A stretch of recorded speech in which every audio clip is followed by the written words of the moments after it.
Vous avez bien noté. Ou faut-il que je répète une dernière fois? Inutile, monsieur. Je me souviendrai de tout. Ma petite cérémonie ne supporterait aucune erreur.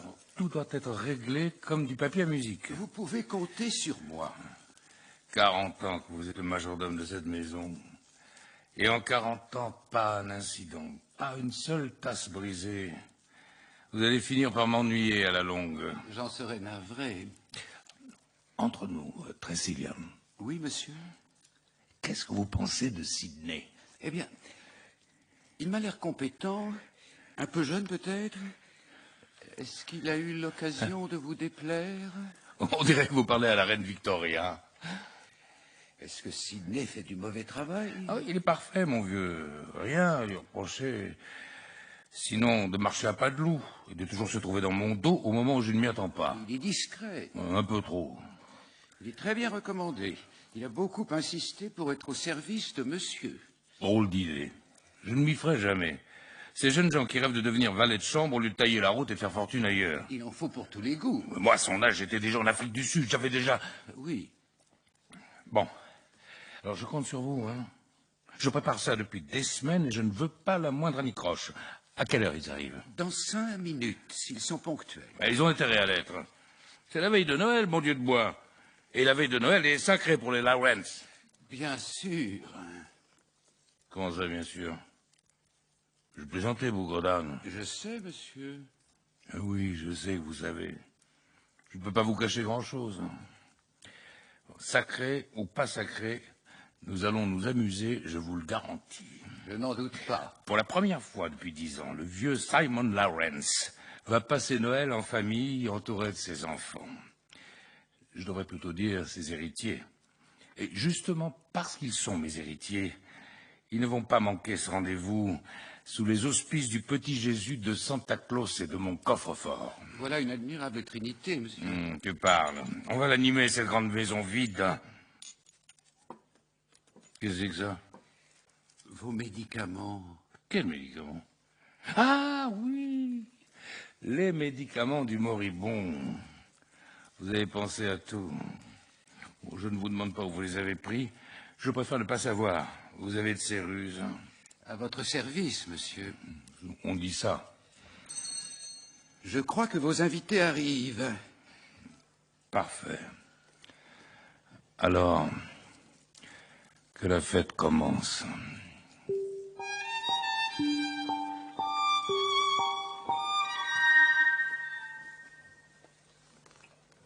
Sidney, vous pouvez venir une minute?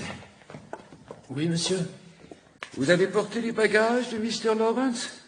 De quel Lawrence parlez-vous, monsieur? George Lawrence. C'est lui qui vient d'arriver. J'ai peur d'avoir du mal à les distinguer, monsieur. Bien sûr, vous êtes nouveau. Et puis les enfants de Mr. Lawrence ne se montrent pas souvent, mais tâchez de vous y retrouver. Ah, et prenez soin de Mr. George. Il est susceptible et tient à son rang. Il fait de la politique ou quelque chose comme ça, non? Quelque chose comme ça. Il est député. Sa femme n'est pas venue. Elle est souffrante. Souffrante de quoi? C'est une question qui ne se pose pas. Vous demanderez à Mr. George s'il faut prévoir un couvert à table pour son épouse, il vous répondra non. Et je dois quand même lui demander. Évidemment. Celui que nous avons logé dans la chambre bleue, c'est Daniel, l'autre fils de Mr. Lawrence, avec sa femme, Hilda. Bien, monsieur. Daniel, Hilda. Mr. and Mrs. Lawrence. Oui, ça va faire beaucoup de Mr. et Mrs. Lawrence, monsieur. Ils sauront se reconnaître les uns les autres. Moi, c'est différent. Je les connais depuis leur enfance. Je les appelle par leur prénom. Mais gardez-vous bien de... Ah, et voilà. Mr. and Mrs. Abeline. Ils sont tous là. Enfin, presque. Non! Laissez. Je m'en occupe. Ah, une dernière chose. Quand vous entrez dans une pièce et qu'il y a quelqu'un à l'intérieur, faites du bruit. Pardon? Signalez-vous.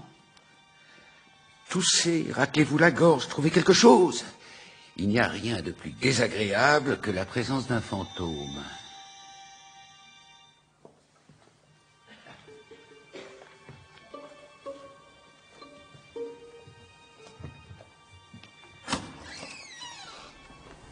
Lydia, soyez la bienvenue. Mon cher Tressilian, fidèle au poste. Comme vous le voyez, je suis presque aussi vieux que cette maison. Bonjour, Mr. Abberline. Vous avez fait mon voyage? Je n'ai pas eu le temps de m'ennuyer. C'est heureux. Passé mon temps à tenter de résoudre une énigme. J'adore les énigmes, une énigme policière. Pas vraiment. J'essayais de répondre à la question pourquoi le vieux Lawrence invite tous ses enfants chez lui après des années de silence. Avouez qu'il y a du testament dans l'air. Alfred, je t'en prie, ce n'est pas le moment. Ne recommence pas. Lydia, ma chérie, je n'ai pas choisi de venir. À l'heure qu'il est, je préférerais être tranquillement assis dans mon bureau. Je ne t'ai pas obligé. Non, bien sûr, pas obligé, mais... Mais ta curiosité est encore plus forte que ta détestation. Quelle détestation, quelle curiosité. La détestation que t'inspire mon père et la curiosité de voir de plus près à quoi il ressemble maintenant. Tu me prêtes des pensées. Pardonnez-moi, je vous ai logé dans l'aile sud. Vous verrez votre père cet après-midi. Merci, Tressilian.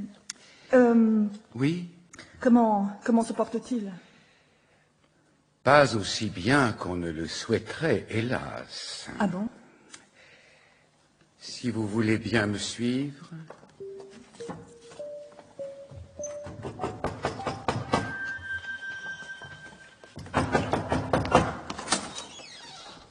C'est à quel sujet? Ah, mais c'est ce bon vieux Tressilian ou alors j'ai la berlue? Monsieur, à qui ai-je l'honneur? Ah, qui ai-je l'honneur?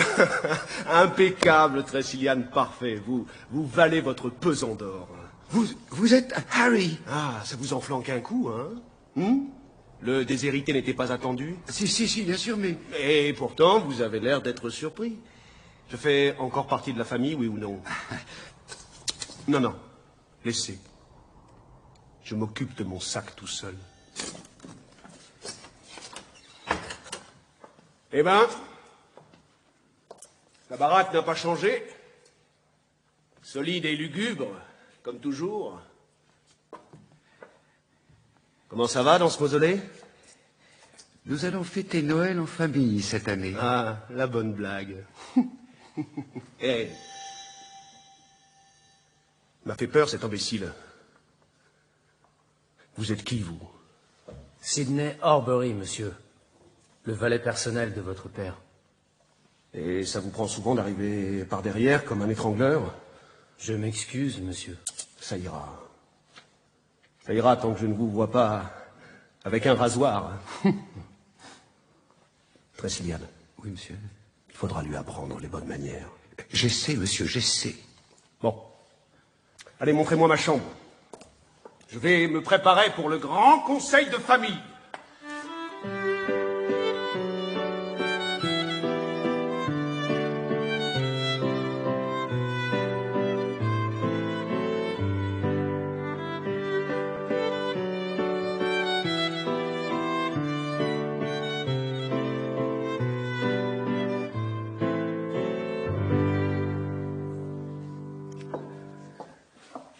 Ah, sacrée vieille fripouille. Des années que je ne l'ai pas vue, et le patriarche trouve le moyen de nous faire attendre dans une antichambre, comme la reine. Il ne tenait qu'à toi de rendre visite à ton père. Alors, Georges, quand j'aurai besoin de ton avis, je te ferai signe. Tu disparais, et quand le besoin se fait sentir, tu reviens de nulle part. Et alors?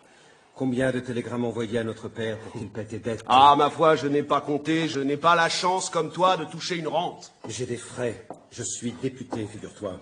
J'ai obligation de mener un certain train de vie. Vous n'allez pas passer votre temps à vous disputer tous les deux. Oh, si tu préfères, Lydia, je peux me disputer avec ton mari. Qu'est-ce que tu en dis, Alfred? Harry, tu sais bien que je ne suis pas susceptible. Alors, Daniel? Tu es partant? Je n'ai aucune raison de me quereller. Non, bien sûr. Toi, tu es Daniel. Tu es l'enfant sensible, le fils de maman. Tu restes plongé dans ton piano et les querelles de famille te passent au-dessus de la tête. Est-ce qu'on est vraiment obligé d'avoir recours au sarcasme un jour comme aujourd'hui? Mais le moment est parfaitement choisi, au contraire. Le vieux et honorable Simon Lawrence rassemble ses enfants pour la veille de Noël. Connaissant le personnage, la situation prête à l'ironie. D'accord avec toi, camarade. Alfred, je te serais reconnaissant de parler de mon père avec davantage d'égard. Et Hilda qui ne dit rien. Qu'est-ce qu'elle en pense de tout ça, Hilda? Vous voulez vraiment savoir? Eh oui, chère belle-sœur. Quelle pensée court derrière ce front soucieux? Des pensées inquiètes. Oui, des pensées sombres. On aimerait beaucoup en savoir plus. Simon Lawrence est prêt à vous recevoir. Si vous voulez bien vous donner la peine d'entrer.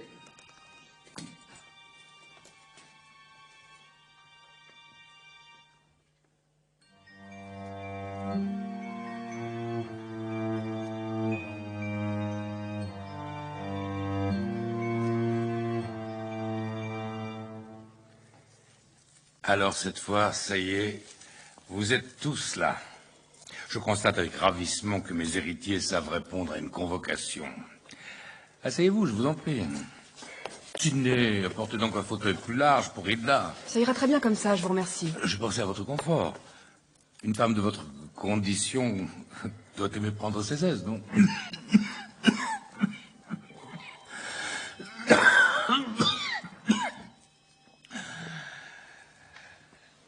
Nous voici tous réunis pour le jour de Noël. N'est-ce pas merveilleux?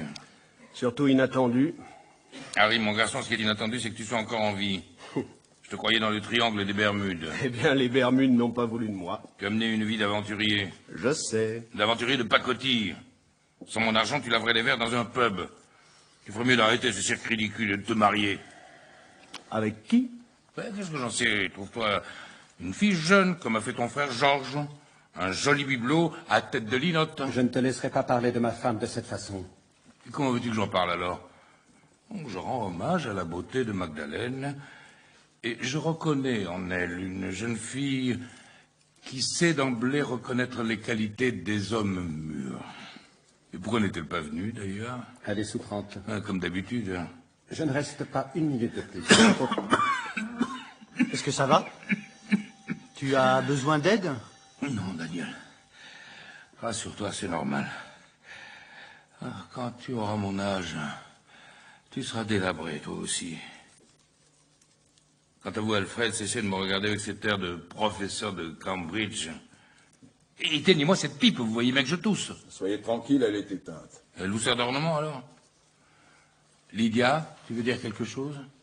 Je me demande seulement à quoi rime cette réunion de famille. Tu nous as fait venir pour assister à une pièce de théâtre? Tu ne crois pas si bien dire. Excusez mon humour, c'est celui d'un homme fatigué et solitaire. Je m'amuse à votre détriment, mais qu'est-ce que je pourrais bien faire d'autre, hein? Tu pourrais te reposer. Me reposer. C'est tout ce que votre défunte mère a été fichue de me répéter toute sa vie. Oui, ou plutôt toute ma vie, jusqu'à ce qu'elle me laisse enfin tranquille. Tu es ignoble. Ah, calme-toi, mon garçon. Votre médicament, monsieur. Ah, merci, Tressilian. Heureusement que vous êtes là.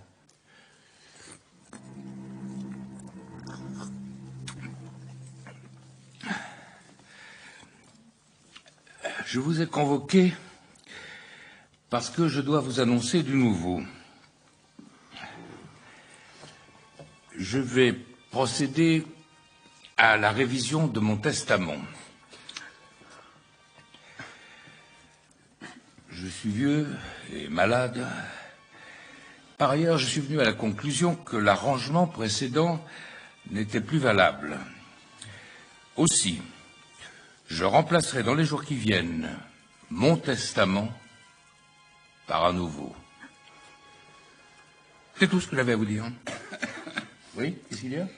On me dit que le surintendant de la police est ici pour vous voir, un certain McBride. Bien, faites-le monter. La police? Pourquoi la police? Ça ne vous regarde pas. En tout cas, pas encore. Laissez-moi seul, le repas va vous être servi dans une demi-heure. Bon appétit. Et surtout, joyeux Noël.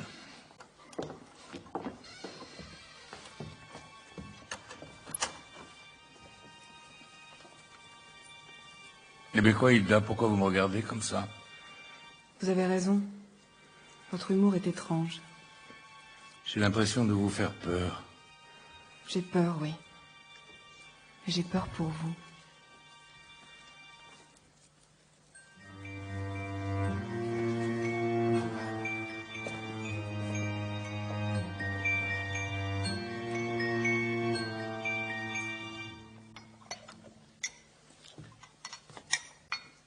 Ces repas de famille sont assommants en général, mais celui-là, c'était le bouquet.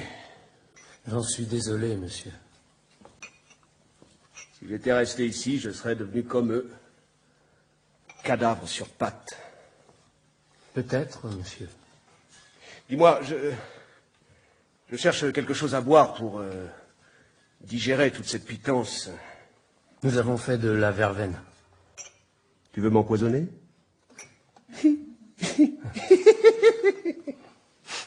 Ah, il doit bien y avoir une bouteille de scotch quelque part, non? Ça doit être un drôle de travail de faire le valet de chambre de mon père. Hein? Je n'ai pas à me plaindre, monsieur. Tu es sûr? Il a toujours aimé ça, les mises en scène. Aujourd'hui, il nous fait le coup du conseil de famille, le coup du testament. Puis, il fait venir ce policier. Hé, quoi? Qu'est-ce que c'est? Je suis désolé, monsieur.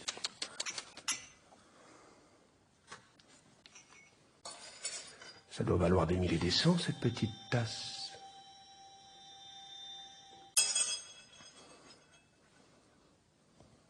Fais attention. Fais bien attention. Ah, je me disais bien. Ah, 12 ans d'âge.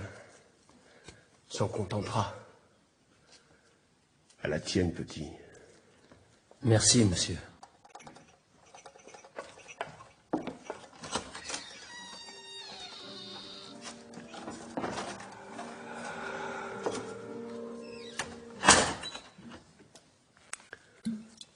Enfin seul. A poor old man came riding by, and we say so and we know so. A poor old man came riding by, oh, poor old horse.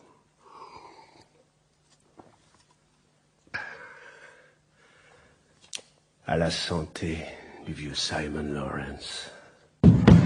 Qu'est-ce qui se passe là? Ça vient de chez le vieux. Qu'est-ce qui...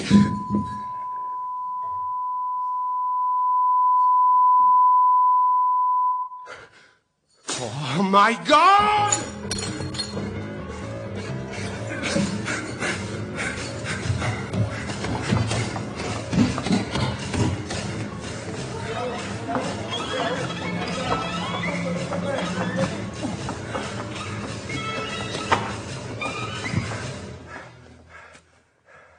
Qu'est-ce qui se passe là-dedans? Je ne sais pas. J'ai entendu un cri, j'ai couru jusqu'ici et... Elle est fermée? Je ne sais pas. D'où est venu ce cri horrible? Il faut enfoncer cette porte. Je veux bien, oui, mais j'y arriverai jamais tout seul.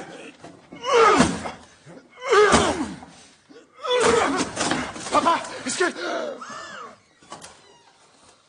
Oh, mon Dieu. Lydia, non. N'entre pas. Laisse-moi passer, imbécile.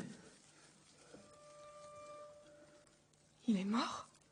C'est un véritable carnage. Qui aurait cru que ce vieil homme avait en lui autant de sang?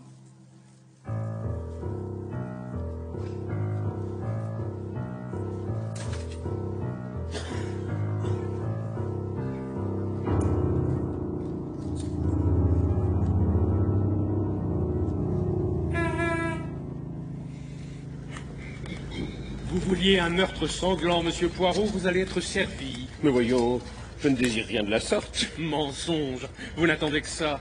Un crime sordide pour faire travailler vos papilles gustatives. Vous voulez dire mes petites cellules grises? Oui, c'est ça. Peu importe la nature du crime, seule la recherche de la vérité m'intéresse. Vous aussi, lieutenant, non? Et cette recherche passe le plus souvent par l'étude des êtres humains. En matière d'êtres humains aussi, vous allez être servi. La famille Lawrence est connue dans le comité. La mort du vieux Simon fait déjà beaucoup de bruit. Je ne veux pourtant pas m'immiscer dans l'enquête de votre... Le surintendant McBride, mon meilleur élément. Vous allez voir, il est irritant à force d'être parfait. Le talent inspire la jalousie. J'en sais quelque chose. Oui, bien sûr.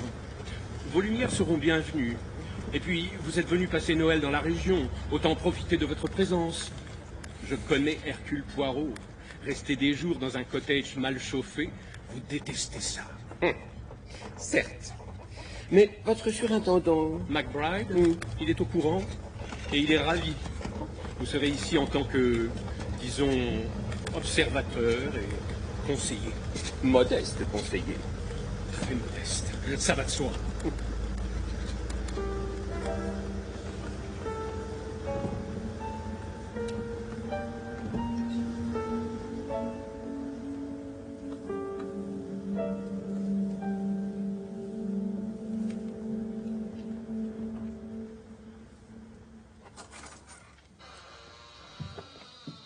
Voici la chambre de Mr. Lawrence. En effet. Quel carnage! Le médecin légiste vous fera son rapport. À première vue, rien de plus simple. L'assassin a tranché la veine jugulaire externe. Le vieux Lawrence s'est vidé de son sang en moins d'1 minute. À quelle heure êtes-vous arrivé sur place? C'est une histoire plutôt étrange. Il se trouve que Simon Lawrence m'a téléphoné dans la matinée au poste d'Adelsfield. Il ne semblait pas dans son état normal. Il m'a demandé de passer le voir le soir même à 20 heures précises.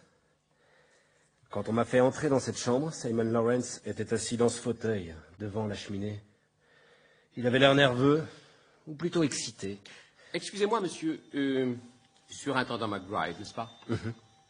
Pardonnez à un étranger de ne pas percevoir d'emblée les subtilités de votre vocabulaire, mais quelle différence faites-vous entre nerveux et excité?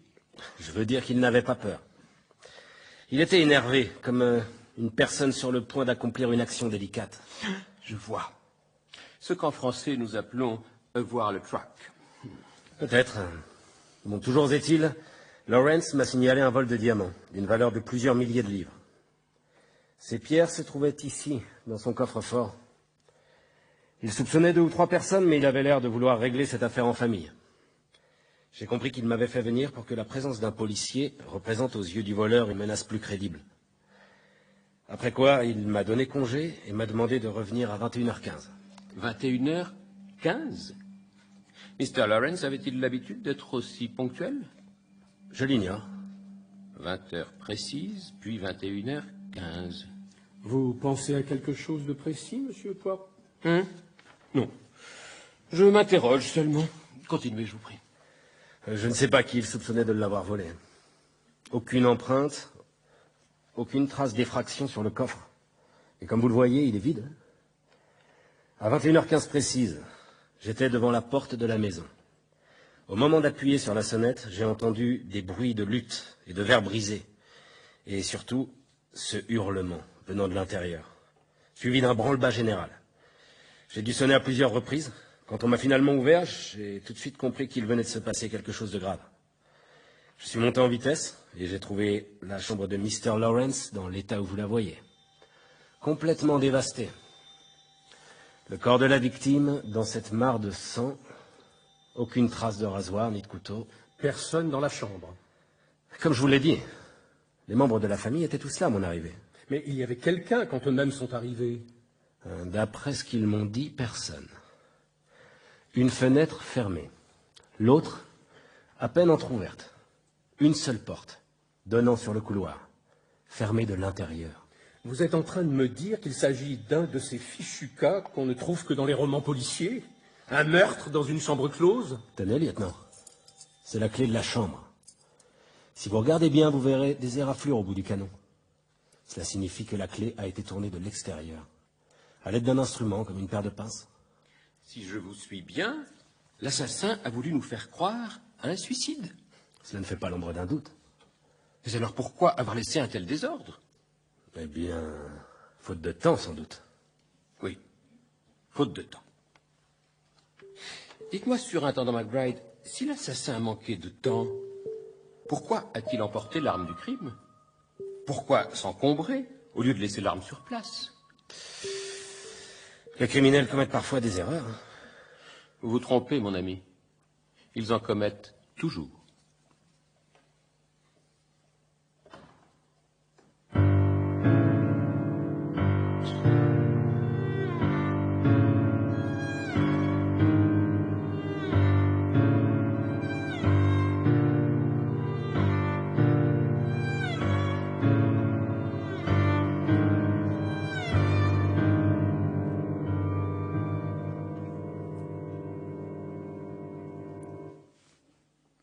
père n'était pas un homme facile. Il nous a réunis hier soir pour nous cracher son mépris à la figure. Et maintenant qu'il est mort, il redevient un homme misérable dont il faut prendre soin. Il a toujours fait preuve d'une grande vigueur, et pourtant le vieillard que j'ai vu hier soir m'a paru épuisé. Il n'a pas réussi à nous cacher les symptômes de sa maladie. J'ai bien vu qu'il tentait de feindre, comme il l'a toujours fait. Mrs. Lydia Abberline, où étiez-vous hier soir, à 21h15? Après le repas, je suis allée dans le salon. J'ai vu Georges entrer dans le bureau pour téléphoner. Hilda est allée rejoindre Daniel, son mari, dans la salle de musique. Daniel s'est mis au piano. Je ne sais pas où étaient les autres. J'ai aussi vu Harry sortir de la salle à manger. Où il rentrait, je ne sais plus. Que faisiez-vous dans le salon? J'essayais de comprendre les agissements de mon père. Et il y a eu ces bruits à l'étage. Les meubles renversés, le verre brisé, et ensuite... ce cri. Un cri horrible, d'agonie, interminable. On aurait dit le cri d'une âme damnée. J'ai eu un moment de stupeur et puis je suis montée avec les autres. Nous nous sommes rejoints à la porte de mon père. Il a fallu l'enfoncer. Mrs. Abberline, est-ce que vous vous souvenez de ceux qui étaient déjà présents devant la porte de votre père et de ceux qui sont arrivés après? Harry, je crois, était là. Hilda, non. Hilda n'aurait pas pu monter si vite, elle est trop... Georges, peut-être. Je ne peux pas vous répondre, honnêtement. Avez-vous noté quelque chose de particulier en entrant dans la chambre? Ce que j'ai vu dépasse l'imagination. Cette plaie béante. Et une phrase m'est revenue aussitôt. Qui aurait cru que ce vieil homme avait en lui autant de sang? Merci. Vous pouvez disposer. Eh bien, Poirot, vous êtes dans la lune. Pardon. Je me demande à quoi vous pensez. Je pense à tout ce sang. Une véritable boucherie. Hein? Ça vous fait penser à une boucherie? Pas vous? Pas précisément. Tout ce sang. Beaucoup de sang. Beaucoup trop. Le médecin a parlé de veine jugulaire, pas d'artère carotide. Quelle différence? Il en est mort. Mais d'une veine, le sang jaillit beaucoup moins fort. Ce petit vieillard tout sec et pourtant cette quantité de sang. Qui aurait cru que ce vieil homme avait en lui autant de sang? Vous reconnaissez cette phrase? C'est une réplique de Lady Macbeth. Vous en concluez quoi? Pour le moment, rien. Mais au lieu de boucherie, on dirait un rituel, un sacrifice. Vous ne trouvez pas?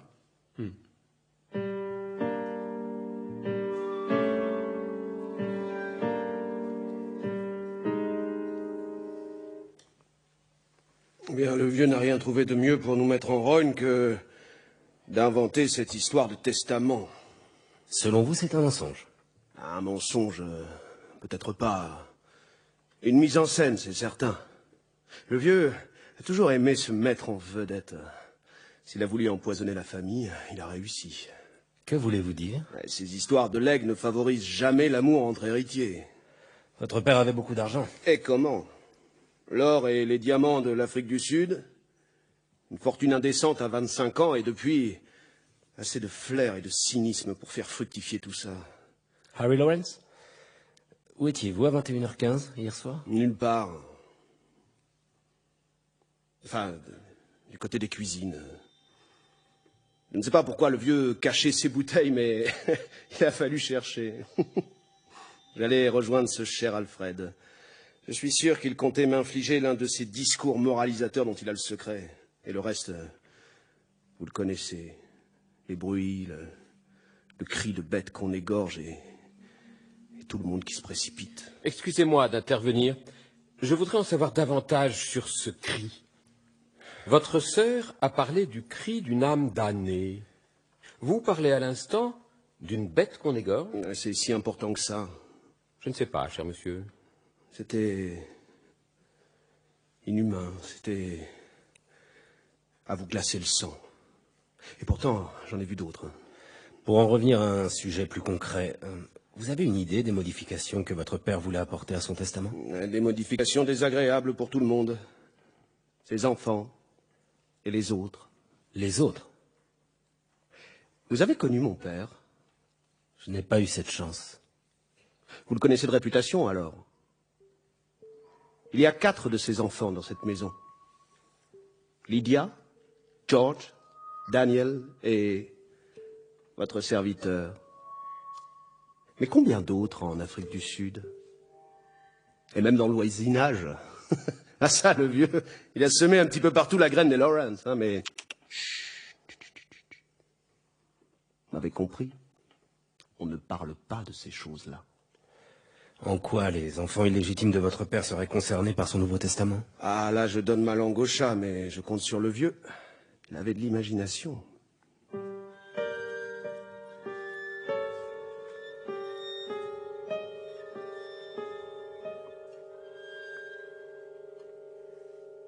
Ne me parlez pas de mon frère Harry. Il est la honte de la famille. Des années à faire le parasite. Et maintenant qu'il a besoin de se refaire une situation, il rentre au bercail. Je ne veux pas savoir à quoi il a passé toutes ces années. Lui aussi s'est compromis avec des femmes ici ou là. Je suis le député George Lawrence. Les prochaines élections ont lieu dans 1 an. Je n'ai pas besoin d'un frère Harry dans le paysage. Je le lui ai bien fait comprendre. S'il me met des bâtons dans les roues, je saurai le lui faire payer. Nous sommes comme ça dans la famille. Nous n'oublions rien. Hier, après le repas, je suis allé dans le bureau pour téléphoner. J'ai appelé le secrétaire de mon parti. Vous pourrez vérifier. De toute façon, on ne peut pas envisager une seconde qu'un membre de notre famille puisse commettre un crime pareil. Même Harry, je ne l'en crois pas capable. C'est un paresseux et un buveur, mais il n'est pas une brute sauvage. Si vous voulez un responsable, allez chercher en dehors de la famille. Allez poser vos questions à ce Sidney quelque chose. Pourquoi précisément Sidney? Parce que ce jeune homme vient à peine d'entrer au service de mon père. Il met son nez partout et il écoute aux portes. Ça ne suffit pas pour en faire un assassin. Sa tête ne me dit rien qui vaille. Cette arrogance, ces mâchoires carrées, il me fait parfois penser à Harry.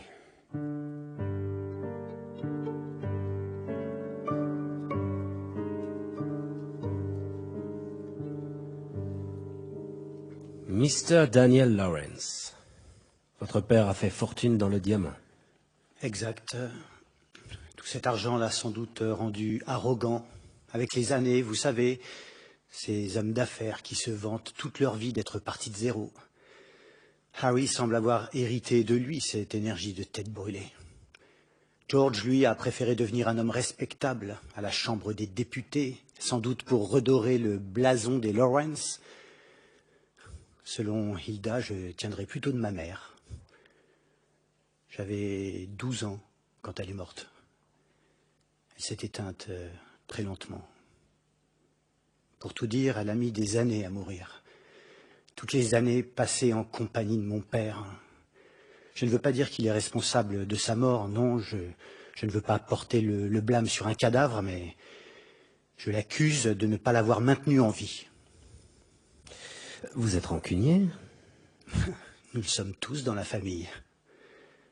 Pourtant, même si l'envie ne m'en a jamais manqué, je n'ai pas égorgé mon père.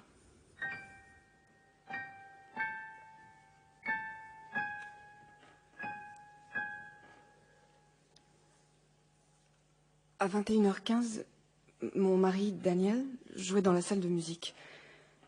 Malgré le son du piano, j'ai pu entendre tous ces bruits à l'étage. Des chutes suivies de coups. Et puis, cette longue plainte. Je suis montée aussi vite que j'ai pu, sans attendre Daniel. Mais il a dû se précipiter lui aussi, comme tout le monde. Je revois encore Harry montant à toute vitesse. J'étais terrorisée à l'idée d'ouvrir cette porte. Un peu plus tôt, à la fin de cette sordide réunion de famille, je suis allée voir Simon de plus près. Il avait l'air d'un homme déguisé en diable. Je lui ai dit que j'avais peur pour lui. Il a chuchoté pour me répondre quelque chose comme « tant de soucis, tant de maladies ». Soit il avait perdu l'esprit, soit il se moquait de moi. Selon vous, qui a pu assassiner Simon Lawrence? Ma première idée est de répondre Simon Lawrence lui-même.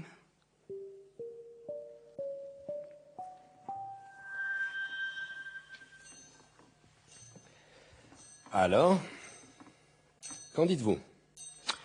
Simon Lawrence est décidément un personnage singulier. Pas très recommandable. Je suis sûr qu'il savait séduire son entourage. Il devait être bel homme. À ce qu'il paraît. Vous le connaissez de réputation? Je suis né dans le comté. J'y travaille depuis 7 ans comme surintendant. Vous étiez bien placé pour l'observer. Oui, il y a beaucoup d'autres familles dans la région. Mais la branche des Lawrence a tendance à tout envahir. En effet, oui. C'est en étudiant la personnalité de la victime que nous trouverons la clé de ce crime insensé. Que voulez-vous dire? Le caractère de la victime a toujours quelque chose à voir avec son assassinat. C'est la candeur de Desdémone qui a permis sa mort. Une femme plus méfiante aurait évité les machinations de Iago. Et quel trait de caractère conduit le vieux Lawrence à sa mort? Nous avons l'embarras du choix. Le cynisme, la cupidité, mais aussi ce désir de tout vouloir diligenter, comme si le mort était le metteur en scène de toute cette tragédie. Je ne comprends pas. Je tâtonne, mon ami. Une enquête criminelle passe souvent par ces moments où l'esprit vagabonde sans savoir où se fixer. Chacun sa méthode. Bien sûr. Je pense à la parole de Lady Macbeth, reprise par Mrs. Aberline. Je pense au vieux Lawrence, qui vous demande de venir à 20h puis 21h15, très précisément. Je pense à vos paroles quand vous avez dit que Simon Lawrence paraissait avoir le trac. Je pense à Mrs. Aberline encore, d'après qui son père tentait de faire semblant, comme à son habitude. Et à l'instant, son frère Harry nous parle de mise en scène, du plaisir que Simon Lawrence prenait à se mettre en vedette. Vous en déduisez quoi? Qu'un cabotin s'est suicidé en tentant de maquiller son suicide en crime? Ce serait une amusante façon d'inverser la coutume. Et je ne crois pas à quelque chose de ce genre. Alors quoi? Puisque nous baignons dans Shakespeare, que pensez-vous de l'hypothèse du fils bâtard? Quel fils bâtard? Simon Lawrence a dû parsemer quelques enfants illégitimes dans la région. Vous êtes bien placé pour le savoir. Comment ça? En tant que voisin et en tant que policier. Ah, oui. Un enfant naturel arrangerait bien les affaires de la famille, mais l'hypothèse est assez peu probable. Vous avez raison. Mais par exemple, que dire de ce Sidney Horbury? Le valet de chambre. Selon George, Sidney ressemble à Harry. Et s'il était le fils caché de Simon? C'est absurde. Ce serait une coïncidence incroyable. Pourquoi incroyable? Sidney est jeune, il devient serviteur de son père, quelques semaines plus tard, il passe à l'acte. Ça ne tient pas. Harry Lawrence était avec lui dans la cuisine 1 minute à peine avant le crime. Oui, je sais. Encore une hypothèse inutile. Vous avez fait du beau travail. Le lieutenant Johnson a raison de vanter vos mérites. Vous êtes trop aimable. Un dernier point, cependant. Une quinzaine de personnes se trouvent dans cette maison, en comptant la famille et les domestiques. Comment imaginer que personne n'ait vu l'assassin sortir de la chambre? Eh bien, oui, ça semble peu probable, en effet. On est d'accord. Somme toute, mon cher McBride, nous voilà sur la piste d'un assassin et d'un témoin qui se tait, qui se cache et qui est peut-être en danger.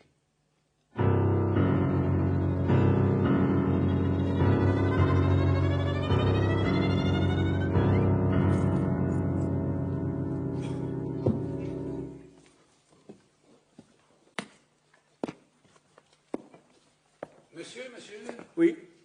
vous cherchez quelque chose? Pour ne rien vous cacher, c'est ridicule. Je cherche ma chambre. On m'en a attribué une, mais je ne sais plus quelle porte ouvre cette clé. Vous êtes logé dans l'autre aile, si vous voulez bien me suivre. Oh, merci, c'est très aimable. Je me suis égaré, mais j'espérais tomber sur vous, Tressilian. Sur moi, monsieur? Vous connaissez la maison mieux que quiconque. J'y travaille depuis 40 ans, j'ai vu naître tous les enfants de Simon Lawrence. Vous devez les trouver bien changés. Oh, je me fais vieux, mes yeux ne sont plus ce qu'ils étaient. Quand Harry s'est présenté, je ne l'ai même pas reconnu. Et encore tout à l'heure, je l'ai confondu avec le surintendant de police. Ils ont tous deux une moustache admirable. La vôtre aussi est digne d'éloge. Vous trouvez? Je dois vous faire un aveu, je triche. Au naturel, elle n'est plus aussi noire. Il ne s'agit pas d'un postiche, en tout cas. Oh mon Dieu, non. Je l'ai noté tout de suite. Hein, vous avez été coiffeur? Ah non, monsieur. Mais un petit peu comédien, dans mon jeune âge, en amateur. Mais c'est très intéressant. Et vous êtes devenu majordome. Oh, vous savez, être majordome, c'est bien souvent jouer le rôle du majordome. Mais c'est frappant ce que vous dites là. Ah bon? Ah, frappant. Ah, voilà votre chambre.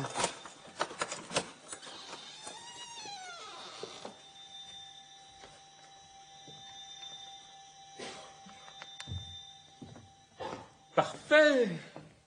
Vos bagages sont sur le lit. Je peux profiter de l'intimité de cette chambre pour vous poser une question? Certainement. Jusqu'où peut vous mener ce devoir de jouer un rôle? Je ne comprends pas votre question. Je vais en poser une autre. Simon Lawrence était-il vraiment malade? Eh bien... Tant de soucis, tant de maladies. Pardon? Hilda a entendu Simon Lawrence prononcer cette phrase. Un peu trop solennelle dans la bouche d'un vieillard, connu pour la vigueur de son langage, non? Mais vous, Tressilian, vous savez que cette phrase est une citation? Une citation? Vous êtes comédien, et vous avez joué la comédie. Mr. Lawrence et vous avez interprété devant toute la famille votre version de Volpone. Volpone? L'histoire d'un milliardaire faisant croire qu'il est moribond pour se moquer de la cupidité de ses contemporains. C'était son idée. J'ai accepté de jouer le jeu, mais je regrette. Rassurez-vous, on ne vous condamnera pas pour ça. Voyez-vous, il y a, depuis le début dans cette affaire, quelque chose d'artificiel. Ce crime manque de naturel. C'est un meurtre affreux, monsieur. Mais ce que vous dites là est plus affreux encore. Oh, il est sans doute effrayant d'imaginer qu'un tel bain de sang est le fruit d'une mise en scène. Une mise en scène? Non, monsieur, c'était l'œuvre d'une brute. La chambre était sans dessus-dessous. Vous êtes entré immédiatement après le drame? Presque, oui. Qu'avez-vous vu alors? Le corps de Mr. Lawrence. Les flammes de la cheminée. Beaucoup de sang. Les meubles renversés. Et rien d'autre? Il y avait les enfants de Mr. Lawrence. Et puis, le surintendant est arrivé très rapidement et il a fait sortir tout le monde. Vous n'avez rien remarqué de spécial? Non. Vous êtes sûr? Un détail insignifiant. Quoi donc?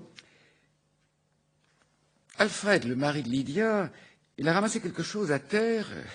On aurait dit un lambeau de caoutchouc. Qu'est-ce qu'il en a fait? Le surintendant l'a vu faire et il lui a confisqué l'objet. Bien. Nous voilà avec un mystère de plus. Merci pour votre aide, Tressilian. Bonne nuit, monsieur. Si je peux vous demander... Oh, mais bien sûr. Tout cela reste entre nous. Soyez fiers de vos talents de comédien, mon ami. Bonne nuit.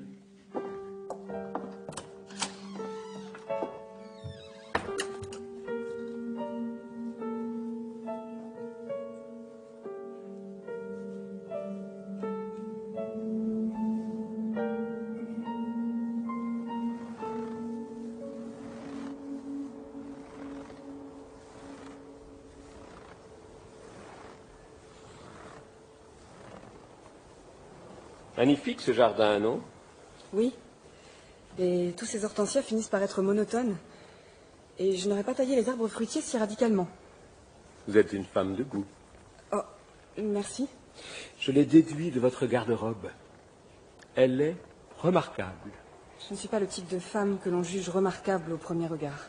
Détrompez-vous, Hilda, vous êtes une femme intelligente. Je suis sûr que j'apprendrai beaucoup sur ce drame en vous écoutant. Je ne sais rien. Vous allez être déçue. Vous en savez plus que vous ne le dites. Vous avez déclaré être dans le salon de musique au moment des faits. C'est exact. Vous êtes monté aussitôt. C'est exact. 2 points exacts. En voici un troisième.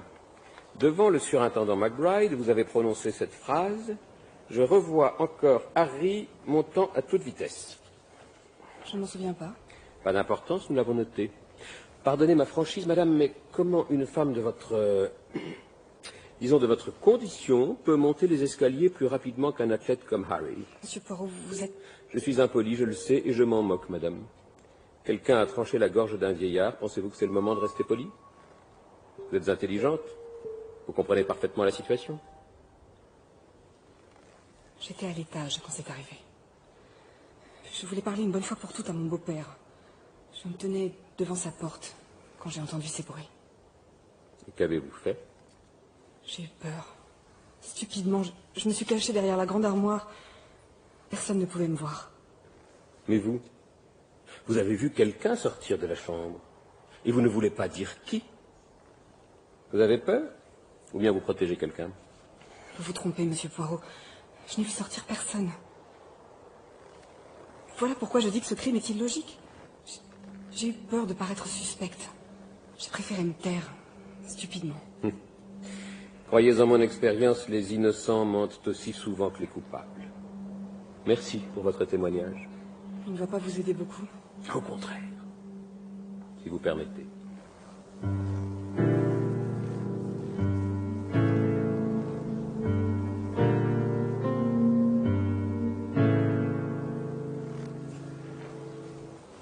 Mr. Aberline, vous aussi vous avez décidé d'affronter le froid?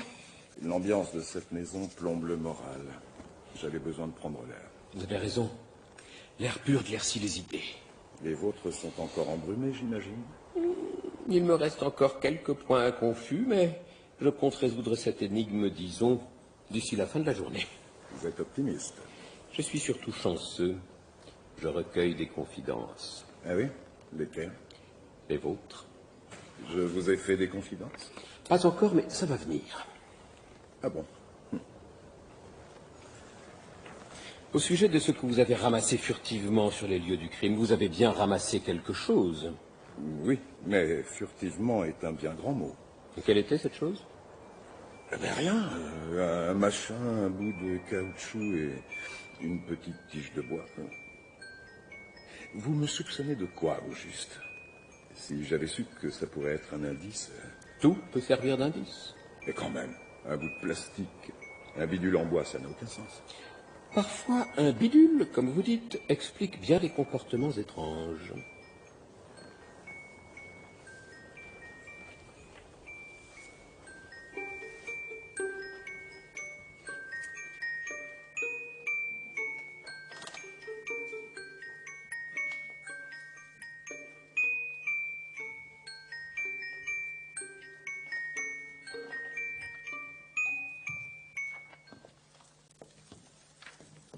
Vous allez bien, monsieur Poirot? Parfaitement bien.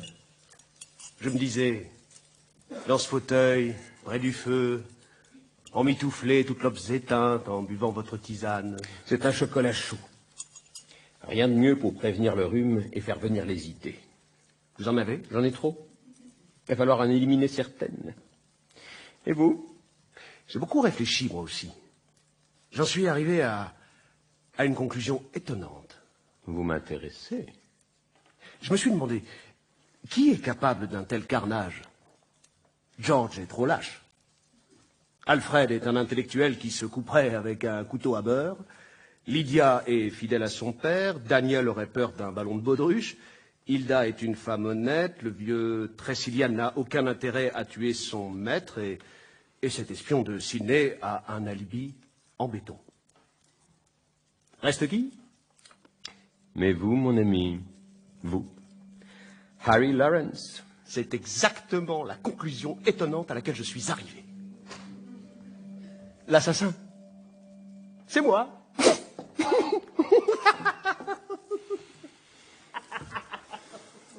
Je me demande comment tu peux plaisanter dans ces circonstances. Monsieur Poirot, ne l'écoutez pas. Ces propos sont très instructifs. Ils sont cyniques. Croyez-moi, l'assassin n'est pas un membre de la famille. Et pourtant. Pourtant quoi? Madame, l'assassin est un enfant de Simon Lawrence. Comment pouvez-vous dire une chose pareille?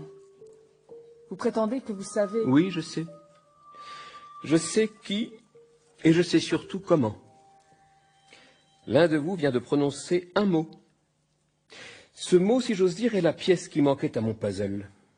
Il est temps, je crois, d'aller faire mon dernier rapport au surintendant de police McBride. Si vous me permettez, Mrs. Abberline, Mr. Harry.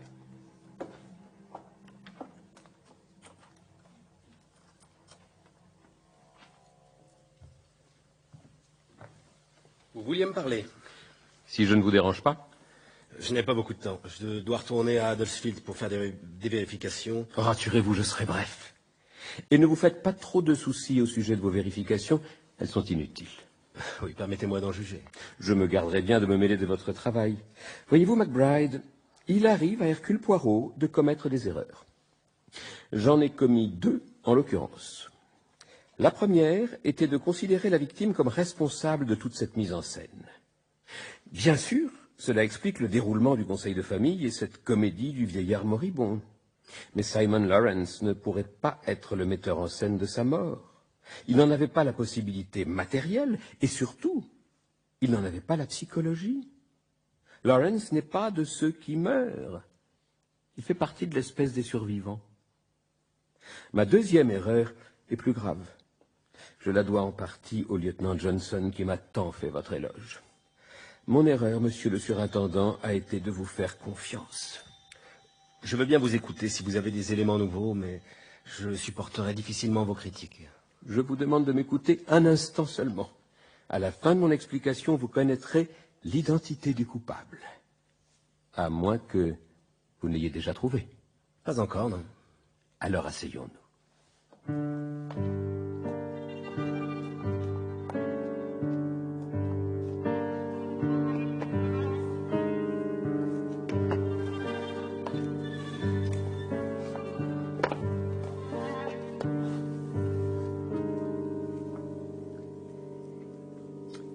Les éléments qui m'ont mené lentement vers la solution sont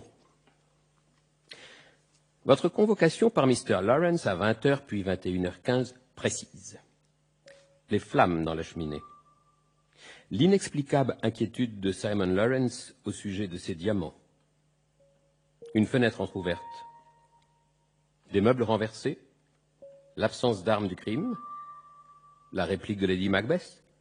Qui aurait cru que ce vieil homme avait en lui autant de sang? Un cri inhumain. Harry parlant d'enfants illégitimes éparpillés dans le voisinage. Il y a aussi une phrase que vous avez prononcée quand j'ai émis l'hypothèse que Sidney Horbury pourrait être le fils de Simon Lawrence. Vous m'avez alors répondu, ce serait une coïncidence incroyable. Parvenez-vous à reconstituer le puzzle à l'aide de toutes ces pièces? Je ne suis pas sûr que ces pièces s'assemblent d'une manière ou d'une autre. J'ai oublié les 2 dernières.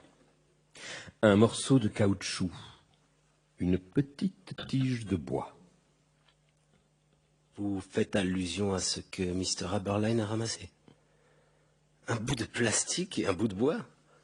Oubliez ça. Il m'intéresse. Pourquoi Mr. Abberline aurait voulu cacher ça? Exact, pourquoi? Ça n'a aucun sens. Pourtant, la clé de l'énigme est là. Oui, nous ne sommes plus au temps de Sherlock Holmes. En effet, nous sommes au temps de la police moderne. Une époque où un laboratoire sait faire une analyse de sang. Avez-vous fait procéder à une analyse de sang? Je n'en ai pas vu l'utilité. Dommage.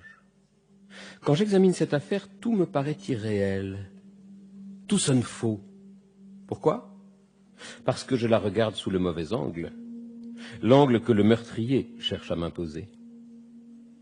Je sais que Simon Lawrence vous convoque à 20h puis 21h15 précises, mais comment le sait-on? C'est vous qui l'affirmez.